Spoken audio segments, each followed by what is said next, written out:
Hello, my friends. Rob Roselli coming to you once again on Not Fox News. Again, website boxofsunglasses.com, email info@boxofsunglasses.com, Twitter @Rob Roselli, and of course Facebook Rob Roselli 1. Today being February the 16th, 2017. And we'll continue the last couple of shows. We talked about God's simple salvation plan. And why liberals, heathen, whatever you want to call them, godless people, absolutely cannot be rationalized with. Okay, that's always been throughout history. And it's a very broad scope, obviously. Remember, Jesus said, many are called and few are chosen. Okay, if you go all the way back to Matthew 22 and this sort of thing. But anyway, for the time being, for right now, is what we really need to be concerned with. We can't change the past, obviously. But these people on the streets, okay, these Obama supporters, these Queen Jezebel, Hillary supporters, these rioters, and all these people, we're really seeing the distinction between what was America, okay, Christian, basic, good, not perfect America, and the communist, godless, anarchist, Saul Alinsky, Pharaoh Barry, kind of anarchists we're seeing on the streets right now. That distinction is becoming very clear. Okay, it's becoming very apparent. I think this is by design, and Trump is he's kind of eliciting this response. Okay, just by being Trump. Okay, and I'm not completely sold on Trump. I mean, to me he's somewhat of an enigma. Okay, there's good, there's pluses and minuses. Of course, we must pray for his salvation, as we must pray for everybody's salvation. We're going to get into that a little bit tonight. Okay, I mean, and I admit, I go off on the deep end sometimes and do get aggravated. I care for my country, as I'm sure many people listening do. And I'm talking about the United States Declaration of Independence, Constitution, basic Christian United States as it was meant to be. Okay.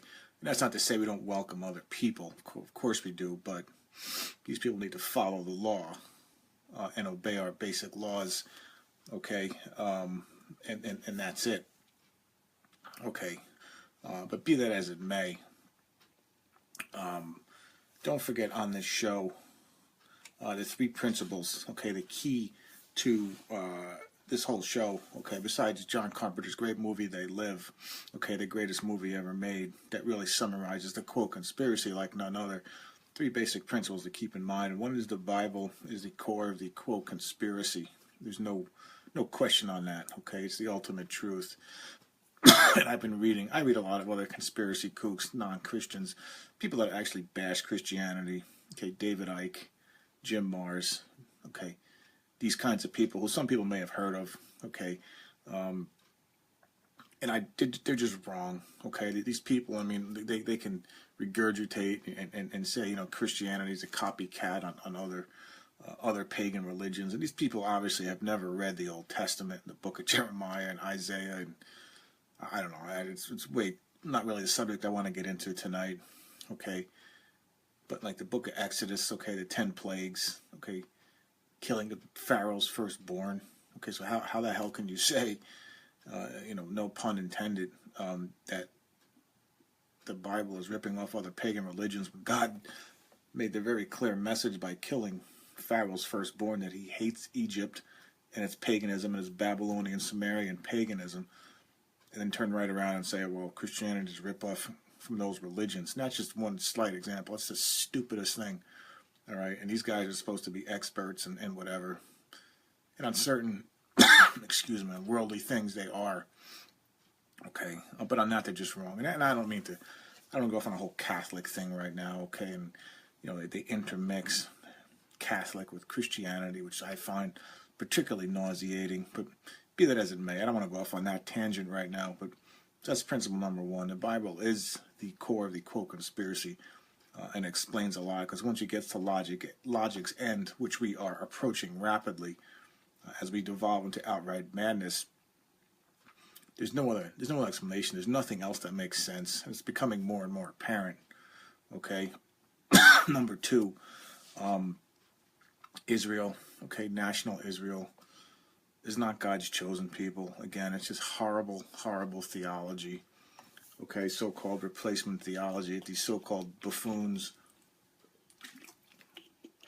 on a Trinity Broadcasting Network and these other places, want to say someone like me, I'm of the devil because I dare speak out against God's so-called chosen people. Meanwhile, Jesus himself, God in the flesh, called the Jews sons of the devil and condemned them to hell. Okay, throughout the four Gospels and the Apostle Paul, as I've stressed many shows in the past. Okay, by the way, you can get my archives with the descriptions on these shows on my site, boxofsunglasses.com. You'll see the Not Fox News Network, and the YouTube will take you to the archive shows, and we go into that whole thing, and just awful theology.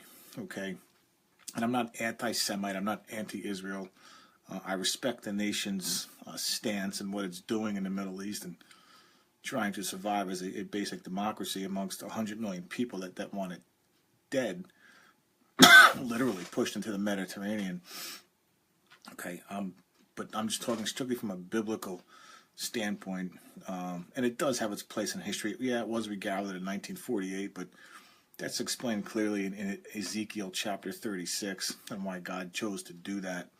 Okay, but other than that, these guys are a bunch of goofballs at best, and con men in wolves and sheep's clothing at worst. Okay, but anyway, that's principle number 2. And principle number 3, that segues into principle number 3, which is no doubt that the United States is the mystery Babylon of Revelation. Okay, there's no doubt on that at all. There's no debating that. Okay, there's a link to that on my site explaining those 2 chapters, Revelation 17 and 18, line by line.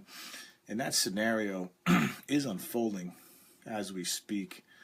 Okay, as time goes on here, that scenario is unfolding. Okay, it may not be perfect. It was written about, I don't know, I remember maybe 7 years ago, but it is unfolding. Okay, we are heading towards an economic collapse. We are heading towards a nuclear ambush of the United States. How about this scenario? Okay, Trump, as the media and the so-called deep state, or what I call the un-American genocidal complex, okay, parentheses, this book available on my site, okay, the un-American genocidal complex, or the deep state, or skull and bones, or whatever you want to call it, trying to unseat Trump. And I don't think the Russians are sitting back watching this. I think Putin likes Trump. I think they respect each other. But I think at the same time, Putin is looking at this insane nation and these stupid liberals, okay, these so-called peaceniks, who really want the warmonger Queen Jezebel to, get into the White House. And ironically enough, she would send them to war just like Pharaoh Barry would, and the women too, because now we got women in combat. So all the college girls out there in their women's march, get ready to gear up.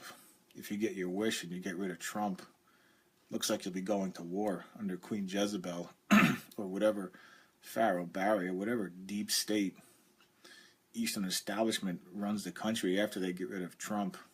Okay, as an aside, but just getting back to Putin, don't think he's sitting back and I'm just some loner down here in my home office,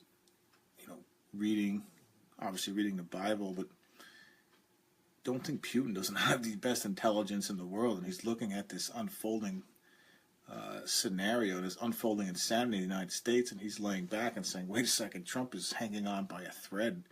These psychopaths are going to get rid of him, then we're going to be back to Pharaoh Barry and worse.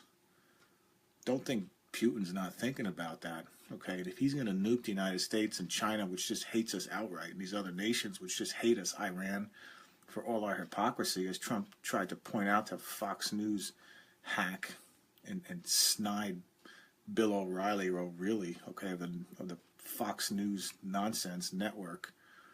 Okay, Trump just dared make the point that the United States isn't so perfect, and he was attacked vehemently by the neocon maniacs over at Fox. Okay, these self-appointed and Fox-appointed experts. I don't know who these guys are or who they think they are, but anyway, so that scenario is unfolding, okay, very rapidly. Russia would just nuke us for its own self-survival. I'm not defending Russia. I'm not bashing this country. I'm bashing who runs this country, of course. Okay, the devil worshippers, okay, the Satan worshippers, literally. Okay, the all-seeing eye. We've talked about that at length. Remember this thing: Apollo, Osiris, Nimrod, or Baal, whatever you want to call it, out of the Old Testament, on top of your Federal Reserve note. St. John's the Divine Cathedral, right here in Mystery Babylon, or New York City, brought to us by J.P. Morgan. Talked about at length in this book, They Live. Okay, available on my site. So when I say this nation is run by a bunch of devil worshippers, I'm not saying that to be funny or, no, I mean literally. This country is run by devil worshippers, okay? You don't think Putin's, again, I'll say this again, don't think he's sitting back and watching these psychopaths trying to get rid of Trump. I mean, Trump's, again, he's not perfect, he's enigmatic to me, but either way, the people that hate him really want him gone, okay? They don't want any inkling of the United States, the free and independent Christian United States. They want any inkling of that making a comeback. That's is why you have this vitriol and this hatred, this liberal hatred that you're seeing on all levels. The useful idiot, Cal Berkeley, Harvard, Yale, college, co-ed, useful idiot level, all the way up to the Billy Crystal, Fox News, neocon, deep state, psychopath, devil worshipping level. They hate Trump, but he is, for better for worse, he is eliciting a response from them, and they are exposing themselves. Okay, that is happening, which means they're going to get desperate, which means Putin's sitting there watching them get desperate, and he might just nuke us, as is described in Revelation 17, along with other countries in the world, just because he says this whole place is an insane asylum, and it is. And these people have the most powerful nuclear arsenal in the world. And they're going to sit around and wait for us to, the outcome of what's this insanity. Plus the debt, okay?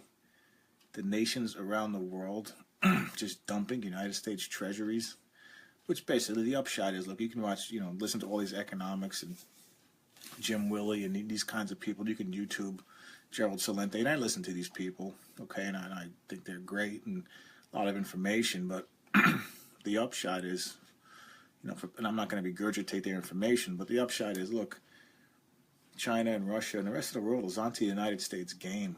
Okay, the way it supports its welfare state, it's 50% of the actual employed of this nation working for the government and living government workers, not even including welfare recipients and the endless wars. Okay, so mathematically, none of this makes sense. The debt-based economy, so the way it's being floated or kept afloat for the time being is because we can create our own money through the scam, quote, federal, quote, reserve system, which is essentially a monopoly game. Okay, we're essentially little kids taking paper money out of the monopoly bank and passing it around to people. That's at the end of the day, fundamentally that's the scam. No matter what these doctorate level, Harvard and Chicago University idiots have to say. And I mean that economists, doctors of economy, okay, just like the evolutionary biologists, okay, dumber than a box of rocks, all right? So no matter what they have to say, doesn't matter. I don't think China and the other nations, again, are really PO'd right now for investing, being duped into buying all these U.S. treasuries, and which are basically just monopoly money. So this is why the demand for United States debt is going through the floor. It's cratering, okay, as these nations are quietly dumping U.S. treasuries and buying hard assets like gold, okay, but that's conspiracy theory, right? Bill O'Reilly, but that's what's happening, and it's basic common sense. All right, so we're going to have an economic collapse. We got an itchy trigger finger with Putin and the Chinese and probably the North Koreans and the Iranians right now. So there's a pattern right there, watching this psychopathic nation implode on itself, okay? So that's what's happening right now. This is why I admonish people, and we spent several shows on this, God's simple salvation plan. This is the only one that's going to sort this mess out at this point. Okay? It's just that simple. All right? We touched on this briefly in the last show, okay? And I just want to, just based on all that, what is the destiny of people that reject God, okay? I'm talking about Christians that should know better. Okay, there's always the question, what about people, the Aborigines out in the bush somewhere, Africa, isolated places of the world that never heard of God. Okay, Romans chapter 2 is pretty explicit on that. Okay, they're going to be judged. Okay, the law of God is written in the heart of every man, regardless of you actually heard of the Christian Bible or not. So it's not like, if you never attended a John Hagee rally, or you never got, first sin or whatever the original sin from the Catholic Church, or you never went to a pedophile priest for a confession, you're not going to burn in hell with the devil with a pitchfork, and that's all nonsense. And it gives people like David Icke ammunition to attack true biblical Christianity. Okay, but Romans chapter 2 is pretty explicit. I mean, if you're a killer, you're pretty much a scumbag, and you're a lowlife in one of these cultures. Just because you don't have the Bible, that's not going to cut it. Okay, and that's Romans 2. And in Acts chapter 17, okay, Paul the converted Pharisee, Paul says to the heathen and the pagans, in Athens, he said, in times past, God winked at your paganism. He kind of blew it off. Okay, so in the Old Testament, there's a lot more leeway. Don't forget the people of Nineveh in the book of Jonah, okay, they were forgiven. Okay, all Jonah did was show up and say in 40 days, God's basically going to nuke this place. Just like Sodom and Gomorrah. And those people retracted. Okay, those people repented. And that's in the book of Jonah, the Old Testament book of Jonah. Okay. So there's examples of people repenting. And of course you have Rahab, the harlot, a little bit going back to to Joshua and the Battle of Jericho. Okay, you can read about that in the book of Joshua. So there's plenty of examples of people that didn't necessarily have the Bible of being forgiven. Okay, Nebuchadnezzar. Okay, in the book of Daniel is another example. Okay, in Luke chapter 12, 47 and 48, Jesus, he says, people that have knowledge of God will be held to the highest standard, and those that don't have a knowledge will be held to a much lower standard.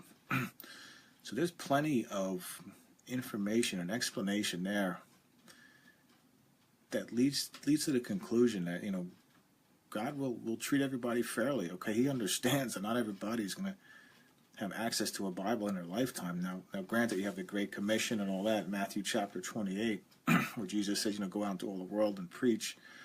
Okay, and I don't think, I don't really want to go off onto that whole tangent right now, but people argue whether we shouldn't evangelize to the world. No, you're supposed to do the best you can evangelizing, but God has his own plan, and he understands things, okay? And we're never going to fully understand his plan, but that really answers those questions, okay? So in other words, we, as Christians, born again means you're a child of an understanding. You're never going to fully get it.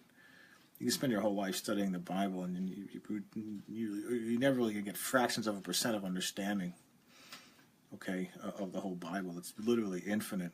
It's simple at the same time. It's infinite, if that makes sense, and that's just the way it is, okay? But that's the basic information that you need to answer those questions and answer those critics that say, oh, what about people that never heard? Okay, so the upshot is those that never heard, they have the opportunity, they're going to be treated with a lot more leeway, okay, in the final judgment, because God is ultimately, he's infinitely good and infinitely fair, and he understands, okay? So that's the upshot. So the flip side of that is a Christian and blessed nation, such as the United States, and Israel, the Old Testament for that matter, are held to a very, very high standard.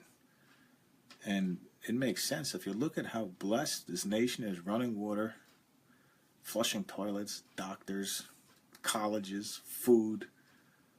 Okay, think about how blessed this nation is and how it started its Christian roots. Okay, the founders literally praying, opening the First Continental Congress with the 35th Psalm, and we've gone over this before. Okay, the Christian basis of this nation. So this nation is being held to the highest standard, really, in world history. Because remember, Jesus said he is the kingdom of God. He's God in the flesh. He's the image of God, Colossians chapter 1, Matthew 12, Jesus tells the Pharisees, God's chosen people, who he called sons of the devil. But, if I cast out devils by God, then know that the kingdom of God has come upon you. So Matthew 12, Jesus is saying, I'm a representative. I'm the light of the world. Okay, I'm the kingdom of God. Okay, this is more than the Israelites of the Old Testament. They just had like Moses, okay, and Noah, and Abraham, and other human prophets. They never had the kingdom of God or God Himself, like Jesus said He was. And this nation, founded on the principle of the Bible and Christianity, and blessed in its beginning. Okay, there's never in the history of the world has this happened. Okay, this is one of the main reasons. Just circling back to before as to why I say this nation is the mystery Babylon of Revelation. There's no doubt. Okay, these idiot biblical literalists, okay, who are waiting for some stupid comic book antichrist and some temple that's never going to get built in Jerusalem. They don't know what they're talking about. Okay, yeah, you might get microchipping at the very end, but that's at the very end. Okay, I'm talking about the panoramic. I'm talking about right now. I'm talking about what's going on in the past and what's building up as we speak. Okay, right now. All right. But the point is, again, we're in a whole lot of trouble because we had a whole lot given to us. And we didn't really have to give a whole lot back if you think about it. We just had to follow some basic rules, the Constitution, stick to a sound money system, stay out of people's wars and business.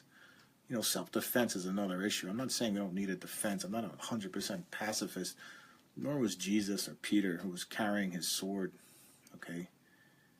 Jesus said, put the sword back in its place. He who lives by the sword shall die by the sword. He didn't say throw the sword away.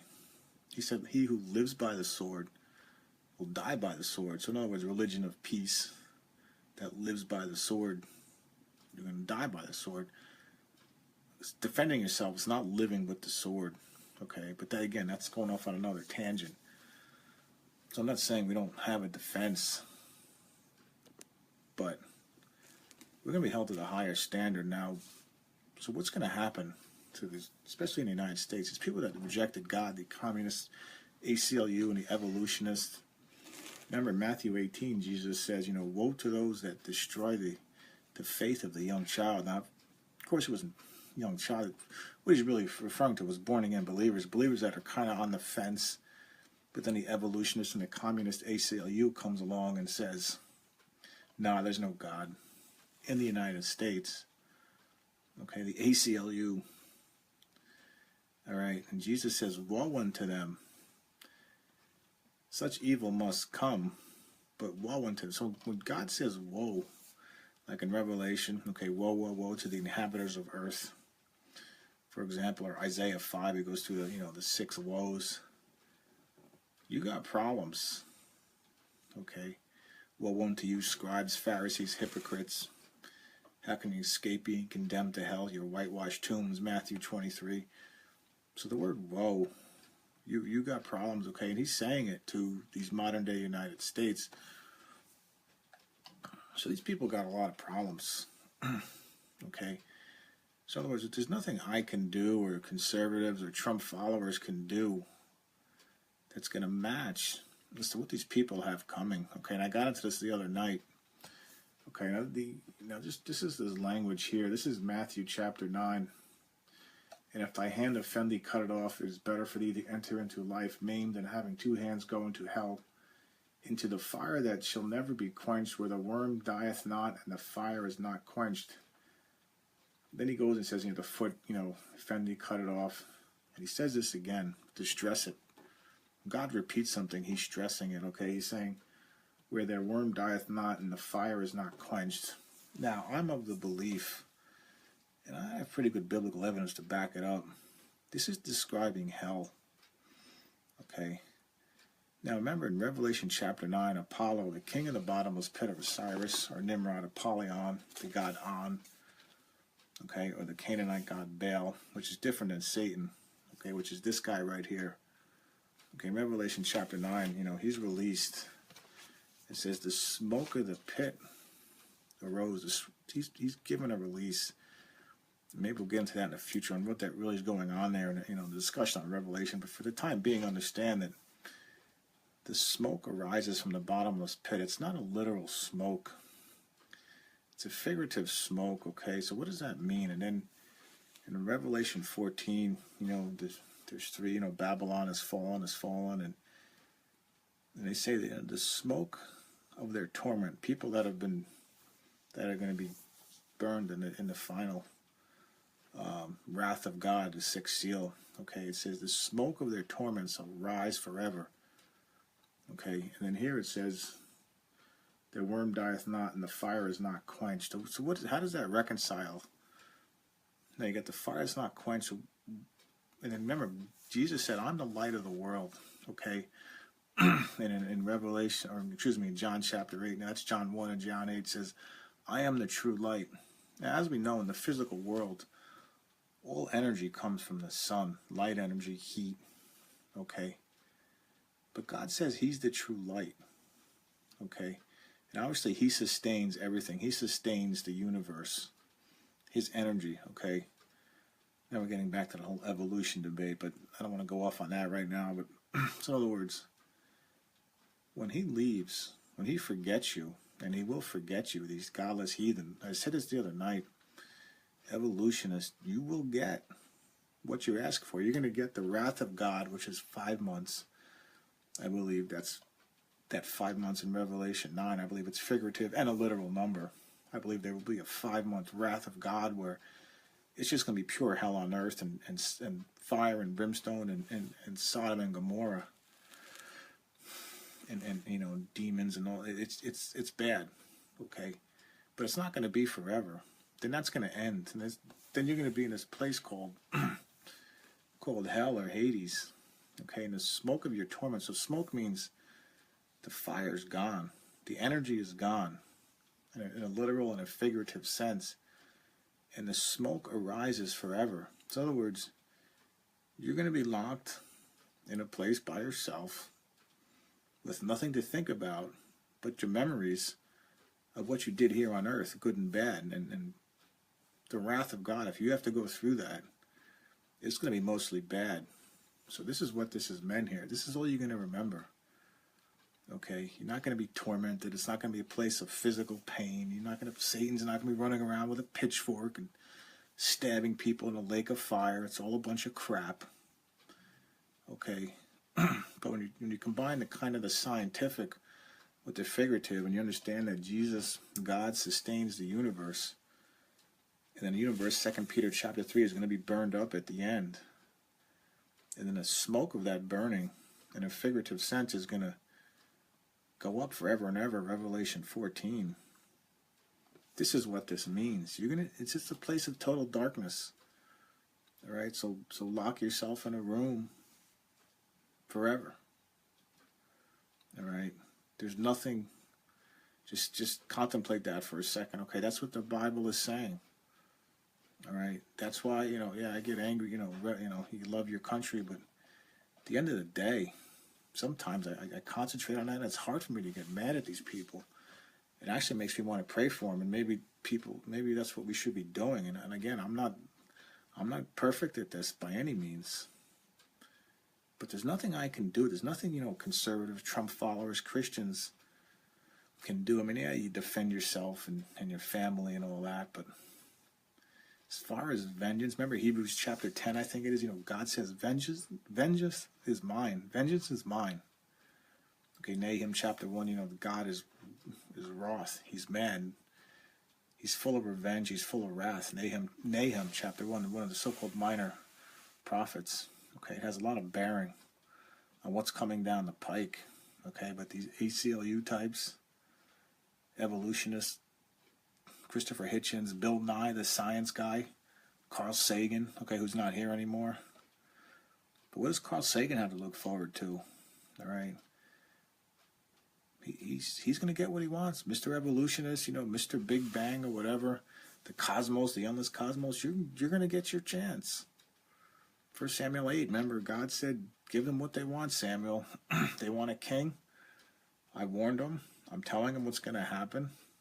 If they want it, give them their king. Now, that was in the physical world in the Old Testament. Now, remember, the kingdom of God has come onto this world already in New Testament times. All right? So, these people are going to get what they want. Now, let's just go back. Just to kind of wrap this up, we'll go back to Jeremiah. Book of Jeremiah. Okay, Jeremiah chapter 23. Okay, and at the end of 23, this is another seemingly contradiction, but it actually makes a lot of sense in this context. Therefore, behold, I, even I, will utterly forget you, and I will forsake you in the city that I gave you and your fathers, and cast you out of my presence. And I will bring an everlasting reproach upon you, and a perpetual shame which shall not be forgotten. Now, what does that mean? Now, in one sentence, God is saying, I will utterly forsake you and forget you. In the next sentence, he's saying, a reproach, an everlasting reproach that shall never be forgotten. Now, you could sit here and say, oh, this stupid Bible, and the Bible readers got something, they don't know what they're talking about. God's going to forget you, okay?